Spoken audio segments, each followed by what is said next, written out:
Oh, the big thing is, when our parents, when they see us going down and they want us to recover, but then they don't put in the boundaries. So if you don't put in the boundaries, you're never going to find recovery. And then you start thinking to yourself, well, if there's no consequences to my drugging and drinking, why must I stop? And I speak to parents and I say to them, why don't you drug test your child if you're not sure? No, I don't want to hurt their feelings. And I say, like, spare my feelings, save my life. So when they do come into recovery, we start looking at it this way, that they're almost getting rewarded for being in recovery. The very being in recovery is the reward. But parents sometimes I feel that the parents are being held hostage in their own homes, and us as the addict know that.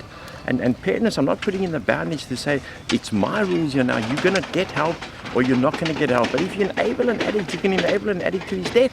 And parents don't realize that the more that you don't put in the boundaries, the more that you'll find that the addict will just take and play the game.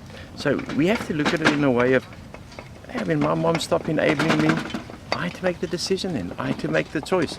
But if there was no consequences, I wouldn't have stopped drinking and drugging. No ways. I was getting my food, I was getting a place to stay, I didn't have to work, I had it all laid on. So why must I stop? Parents are getting dictated to by their children in active addiction.